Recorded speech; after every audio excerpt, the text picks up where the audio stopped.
was and am extremely proud of my military service.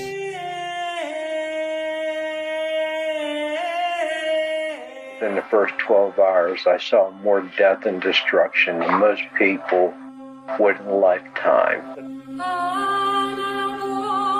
I come from un paese che si chiama Filippine, quelli a provincia di Vallini. Questo è Stefano Vallini, puoi ascoltare e stai ascoltando Veteran Voices History Podcast. When my dad and I were alone, he told different stories. He told about the only regret he ever had, the regret of the boy who died in his arms. Both of them, just kids, 19 years old.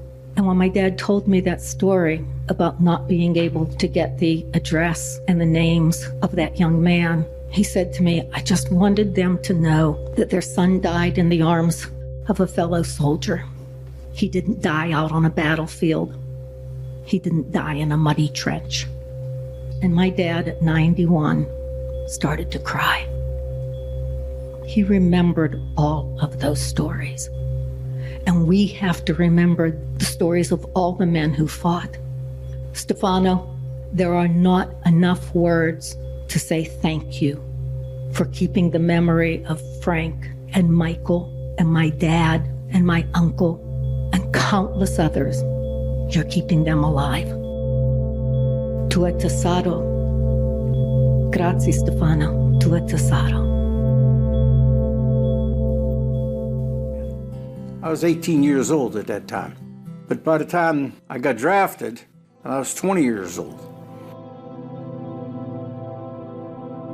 I went to Fort Meade, Maryland, thinking Fort Meade was all young guys. The Korean War was going full blast, and you didn't know anybody. It was just, so we were there like maybe a day or two. They examined us, and they sent us to Fort Campbell, Kentucky with the 11th Airborne.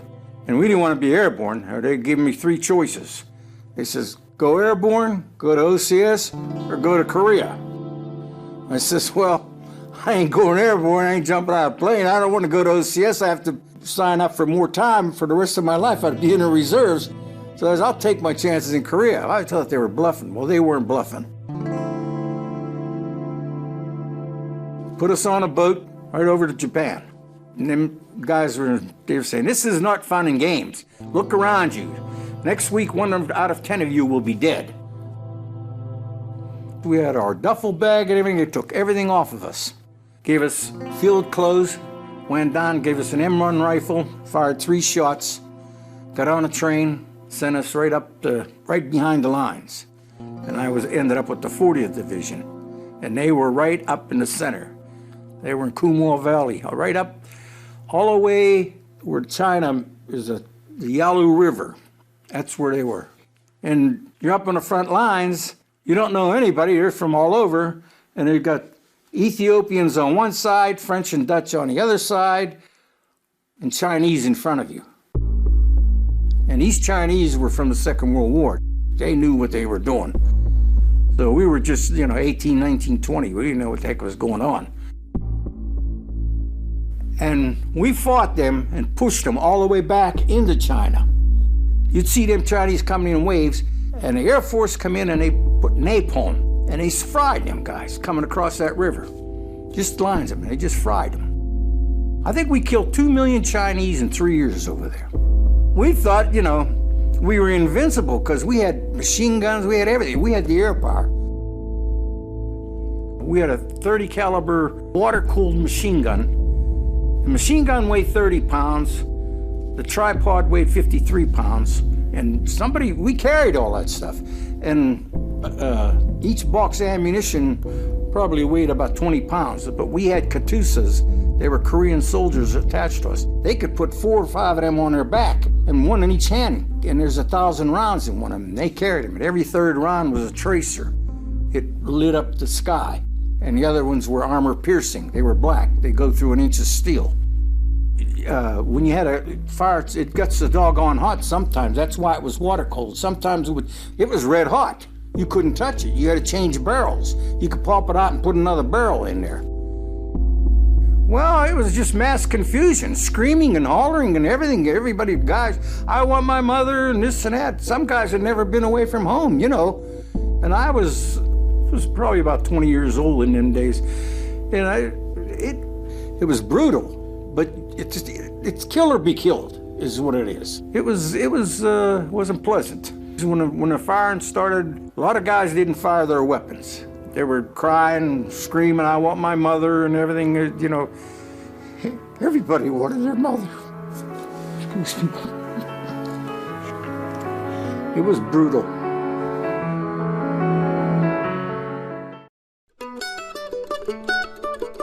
Crabtree, Pennsylvania. The people in that town, there's about 10 families from the same town, or they knew each other. It was all Italian, 100%. Well, I learned English at first grade. When I got to first grade, I started hearing English. I was in the 18-year-old draft, the first one. 6 months after Pearl Harbor, I got drafted. I ended up in Fort Meade. And when I was there about 2-3 days, that's when they was questioning me about Italian and that. They wanted to know if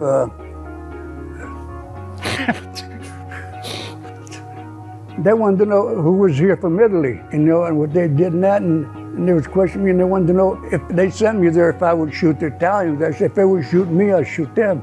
And then he said, they're our enemy. I said, no. I said, he's my cousin if he's shooting me, you know. He said, would you shoot back? I said, yeah, if they were shooting.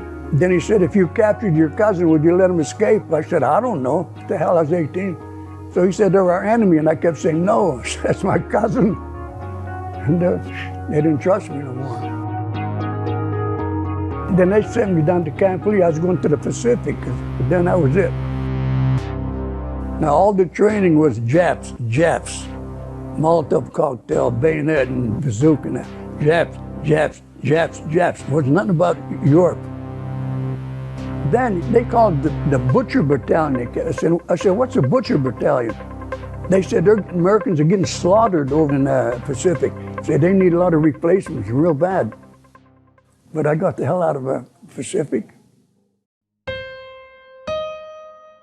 They were bombing Birmingham. The next day we pulled in, we go down towards Southampton way. We get down there, we got the hospital going, and there was a lot of activity going on. All around me was tanks in the trees and the fields, ammunition, trucks and jeeps and that. And all the guys were going south. 82nd was paddling around there, the 101st was there. All these planes are moving, you know. Man, because the next morning you couldn't see the sky or nothing. Again, they said, invasion's on. So they told me, get down there and play reveille, you know, right away. So I was down there getting invasion. So we didn't do nothing until the day after when the casualties come in from Omaha and Utah and Pontohawk. So we had a 1,000-bed hospital, the largest in all theaters. That was the worst casualties I've seen in my life. I was scared.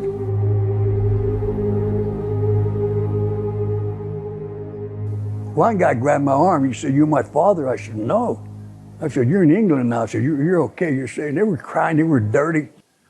One hospital ship out in the harbor did over 2,000 amputation in a couple of days. And that night, D-Day, they couldn't get the guys off the beach. Tide come in, they all drowned. I don't know if you knew about that.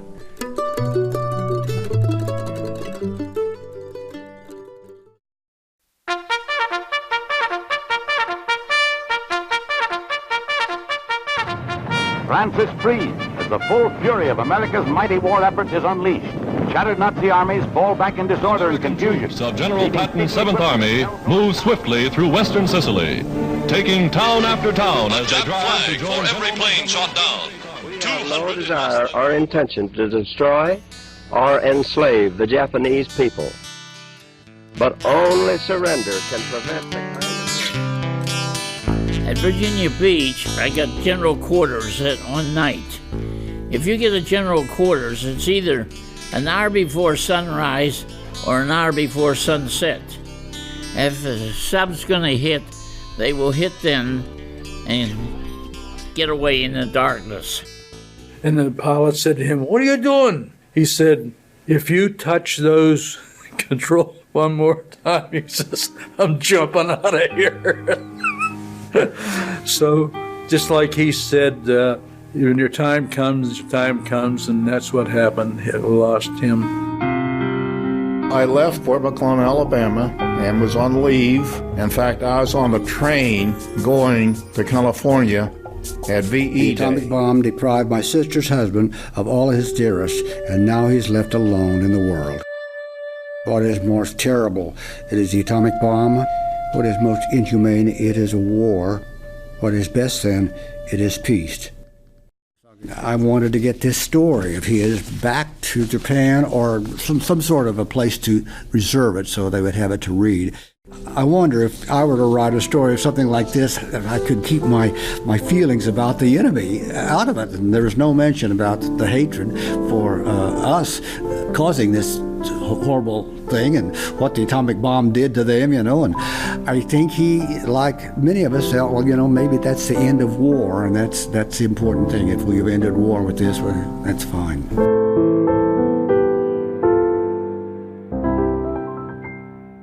After one of the battles, I forget which island it was, when the battle ended, we went in as a burying detail to bury the dead, you know. My God, you should have seen that.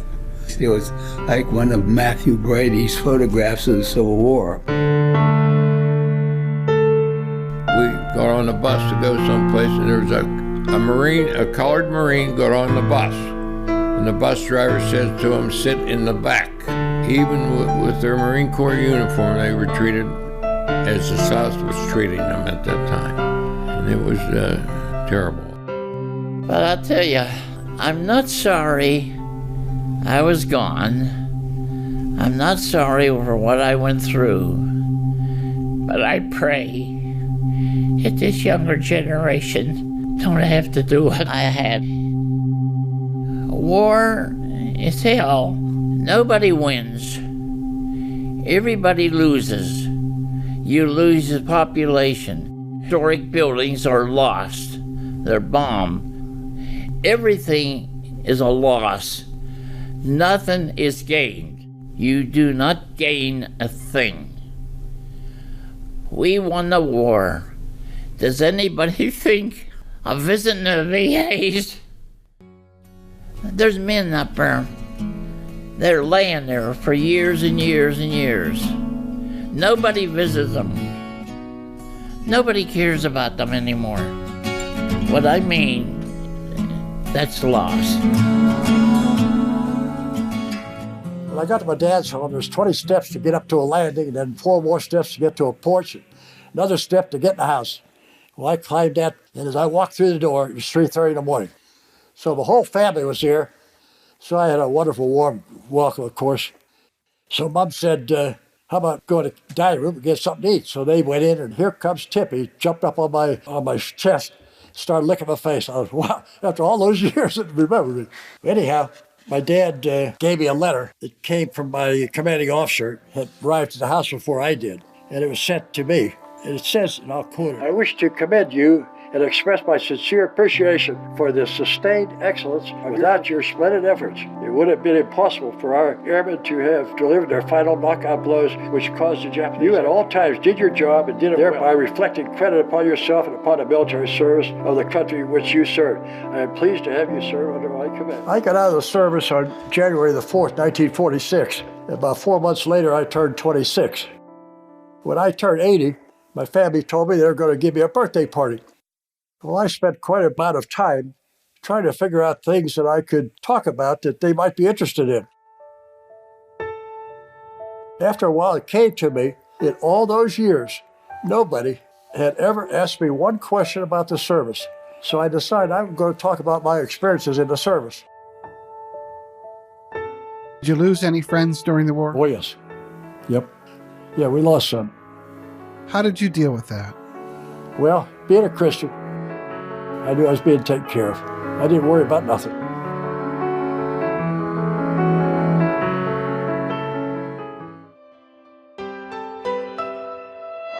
My name's Frank Fabick.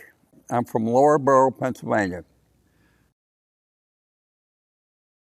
I don't know how many orphans were out there, but I would say there had to be over 100. And there would be a guy, had lots of money. He would come through twice a year and buy us ice cream. We didn't even know what ice cream was. But the upbringing, the nuns tried to do the best they could. But we only had a potbelly stove, and the vents were in the floor where the heat would go up. And my dad used to make shoes out of tires. They threw me on this destroyer, and the captain told me I had to go above deck and be on watch. Nobody broke you in and told you what to do. I says, Captain, what am I watching for? He says, the enemy. I says, what do they look like? You'll find out when they come. And that was it. I'm out there all by myself, nobody to help me, and I felt like a dummy out there. And I'm flying, all of a sudden we get a tornado or a hurricane, either one of them, and I'm flying from one side of the ship to the other side of the ship. And I said, Captain. I says, what am I supposed to do? I says, can't I go inside? He says, no, tie down. I said, there is no rope out here to tie down. So I was looking for rope, and I kept on flying from one side of the ship to the other side of the ship. And I mean on the ground. And here, what I did, you know where I ended up? You know where the anchor is? That's where they found me, hanging on to the anchor. Well, I found this hat in a place, I can't tell you where, but there was only 2 hats here. And about 2 months later, everybody, right away, when I started wearing it, everybody made a comment. Where'd you get that? Where'd you get it? I wouldn't tell them. So I went back to the same place, and I got 2 more. So that's the story there. But everybody wants a hat like this, and it's just an eye catcher, you know what I mean? Yeah. And then I really knew how important this hat was when that woman wanted to pay $100 for it down a Steeler game. And they had me on TV with that woman trying to get my hat, you know. Oh, had a lot of experiences. I don't know if I should tell this one about the cow. He made a cow out of cardboard. So we go out to Bakerstown Road, and all of a sudden he said, this is the place. I said, what place? I said, there's bulls out there. He said, that's what I'm saying. This is the place. And it's about 1 o'clock in the morning. He gets a phone call. The Harmerville police. There's some guy down here shooting at everybody on the island. So he says, come on, Frank, let's go. I says, Eddie, it's raining like hell. He said, that's okay. He said, I want to get a picture of that guy. When he shoots, I want to get the illusion when it lights up from the gun. And I looked at him, and I said, and you want me for a guinea pig, right? He said, yeah. I said, yeah, but it's raining out. It'll be all mud. He said, that's all right. It'll be worth it. That's all, honest to God, that's all he had on his mind. And so what happened?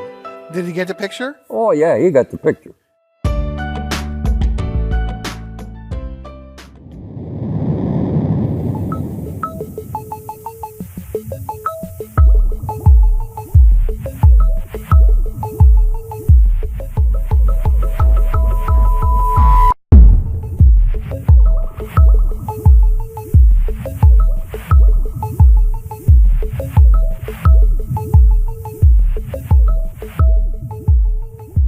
We basically were there as a show of strength because we were surrounded by 110 miles of communist East Germany.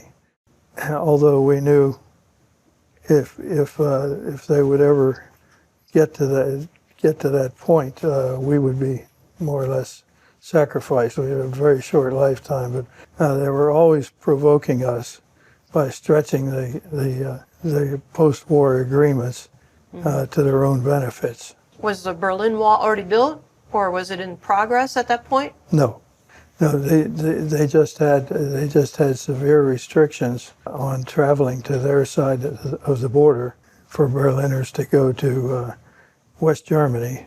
They required the issuance of a pass. But many times when there would be an incident after the wall was built, they would put us on alert and move us out to the border, just in the event that there would be an actual violence there.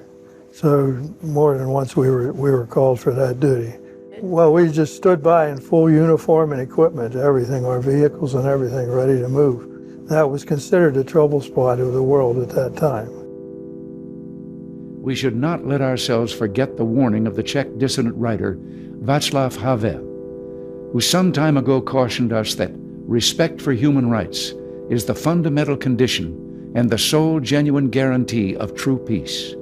A lasting peace, he said, can only be the work of free people.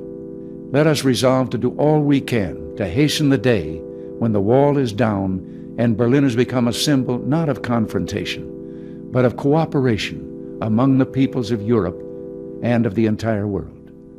Until next week, thanks for listening, and God bless you.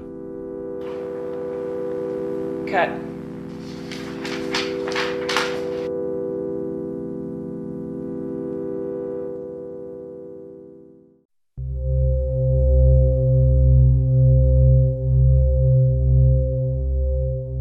I think it was in 1941, all the Jews from South Germany were rounded up, sent to a collection camp in southern France. Those who did not die from the natural conditions at those camps, which were horrible, they were systematically shipped to the death camps of Poland and were murdered there, for the only reason being that they were Jewish. Men, women, children.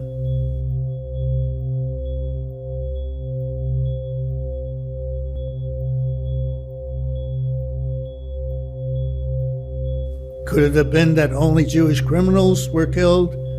No, some 1.5 million children, 14 years old and younger, were killed in the Holocaust as enemies of the German nation. Children all the way down to toddlers, newborn babies. They were all considered a danger to the German people. How thousands of people could have been involved in that kind of killing spree, in that kind of procedure, and come out every night thinking that they did their duty to their country. This was their patriotic duty, to protect the German nation from the enemy. I will never be able to understand. And of course, the big enabler of this whole thing is not just the thousands who were doing the killing, but the millions of Germans, the millions of people in other countries who either collaborated in this effort or simply turned their backs on it. The way I like to phrase it is that 65 million Germans did not become 65 million murderers. They became 65 million bystanders who knew damn well what was going on and didn't do anything about it.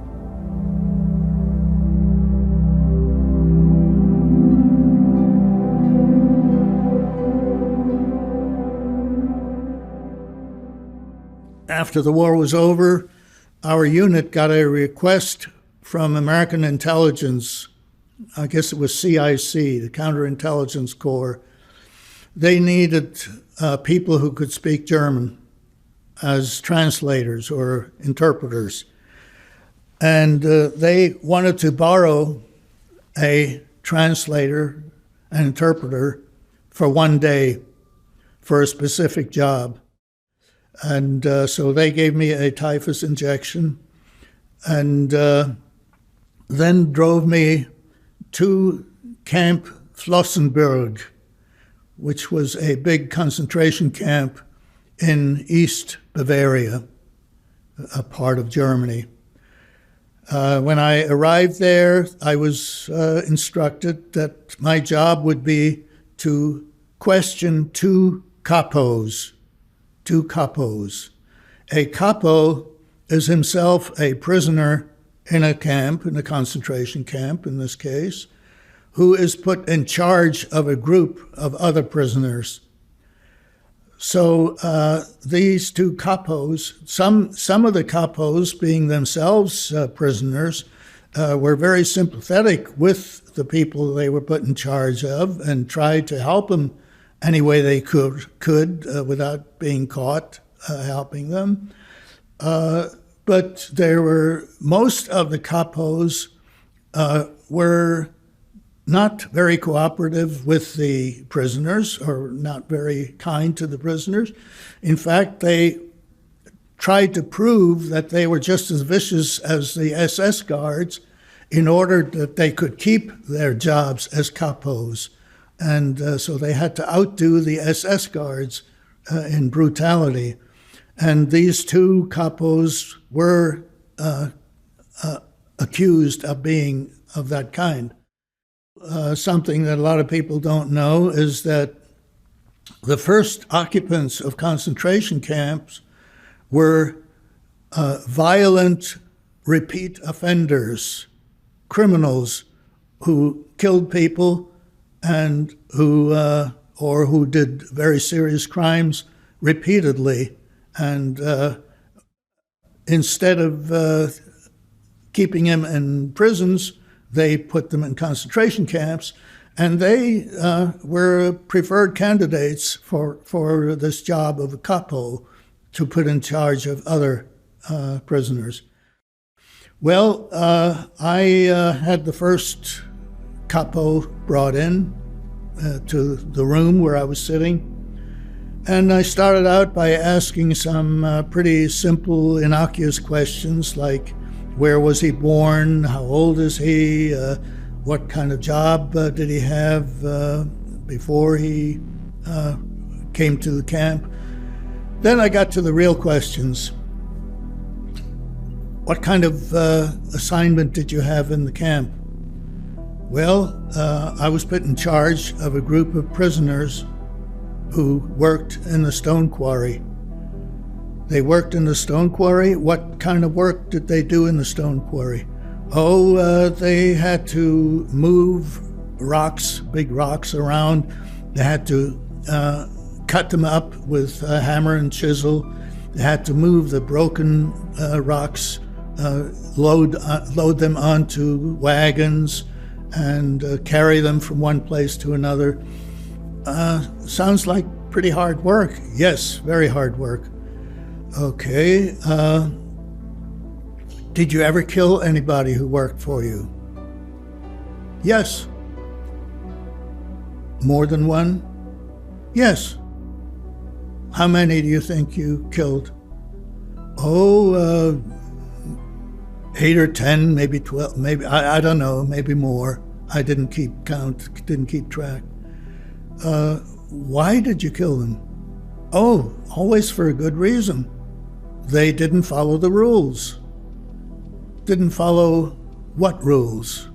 What, for example, what were some of the rules? Oh, usually they didn't work hard enough. They knew that they had to work hard. They had to work hard. There was no choice about that.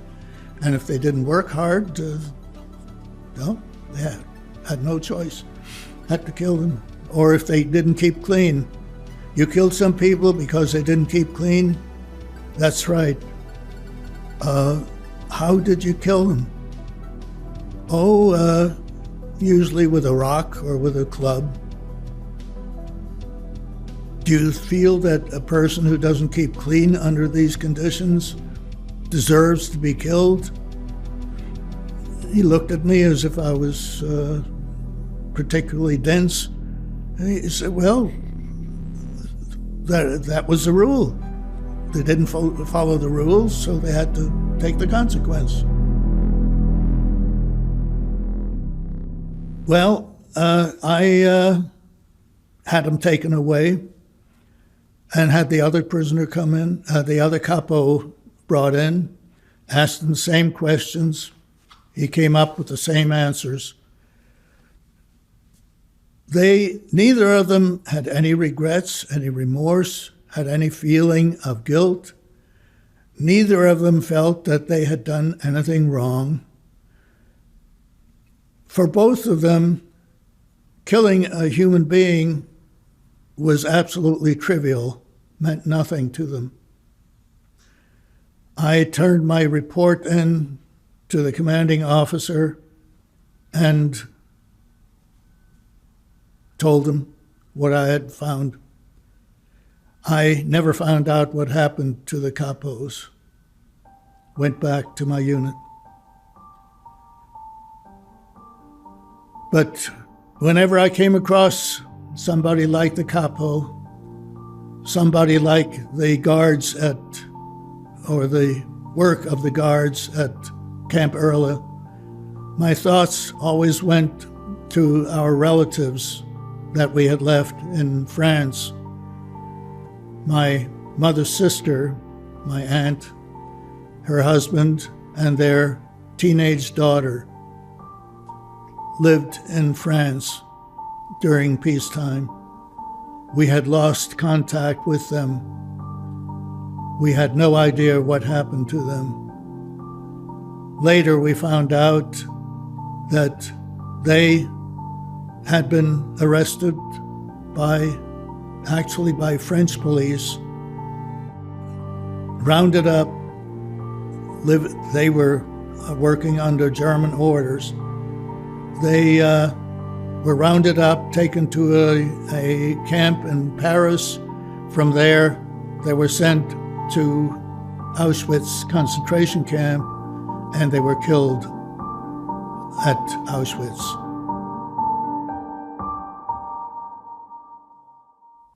We got the bad news after the war.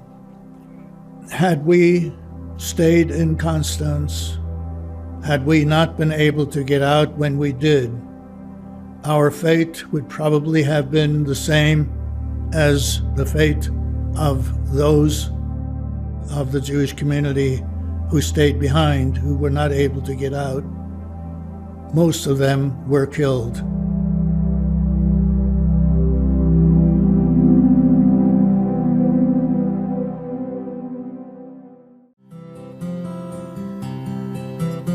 When the war began, my father, of course, was called in the army, so we hadn't seen him for a long time, and life went on without him. Going to school and home, walking a very long way with your book bags and your gas mask that you had to take everywhere with you. But life went on. Then came the invasion. It seemed funny to me. I kept hearing these noises and maybe people crying, and I'm thinking, oh, maybe it's a radio, maybe it's something. My grandmother, she lived near a railroad track, and this is where these Jewish people were put in those trains to be sent to the gas chamber and all that. Nobody knew. I said to my grandmother back in there, I says, you know, I heard these noises, and I don't know if they're crying, if they're children, but it's an awful noise. She says, you know, I've heard that too, and I have no clue what it is. We later found out that's what it was. All these Jewish people that were in these trains crying and carry on. That was horrible. And that always bothered me. I said, maybe I should have gone and tell somebody. But I was a young girl. What could I do? Go tell somebody? I wouldn't have done anything anyway.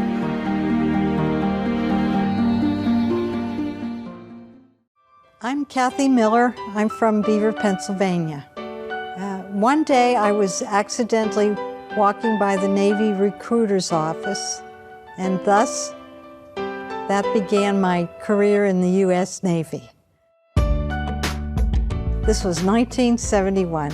It was the year when women did not join the military. In those days, it was a man's Navy. I was in Corpus Christi for 2 years. And then I asked to go to the West Coast.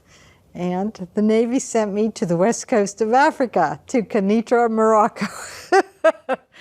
It took me about 6 months to learn some Arabic, and it was difficult just to say the H's. They have 3 H's in Arabic, and just to say ha, it took months to learn that. And finally, I started going to the markets and I spoke a little bit of Arabic. And there was a complete change. When I first got there, they called me Nazraniya, or Christian foreigner. And after I started speaking with everyone, they called me Layla, which is a respectful term for man. It does open up. If you can speak even a few words, everything changes. All the prices go down, way down. I mean, the Americans used to get angry with me about the prices that I paid for things, so I stopped discussing prices, because I would pay like a quarter and they would pay $1 for the same thing. When I came back to the States, this is very interesting, English in Pittsburgh sounded like little birds warbling. Just see, because you get used to all those guttural sounds, then all of a sudden you hear, and that was the majority of time I heard Arabic. And then I came back and I said, oh my, this sounds so different. I became very open-minded. And I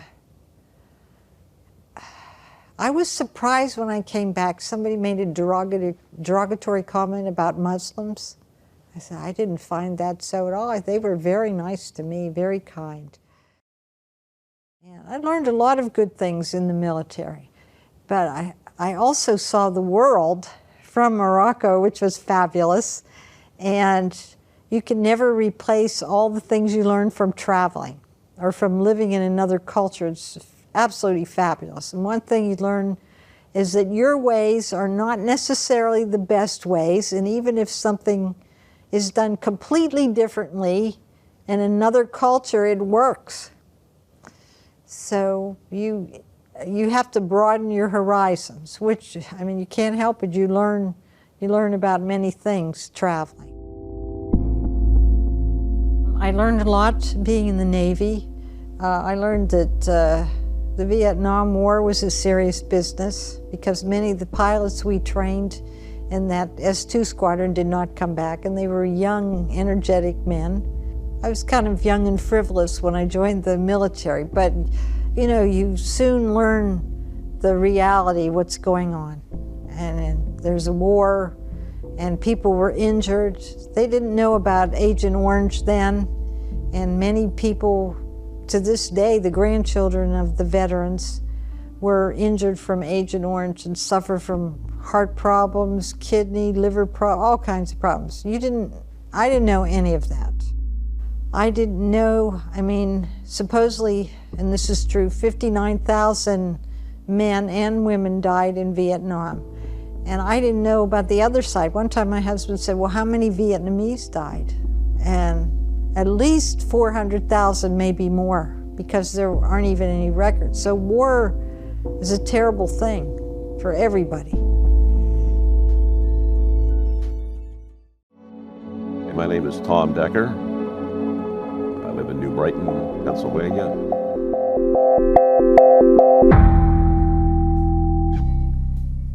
So I didn't have a college deferment, like, you know, other people did. I decided to join. I was working in radio at the time. I was a DJ. And I decided to join and sign up for journalism, military journalism. When I was in the 4th Infantry Division, we published a newspaper.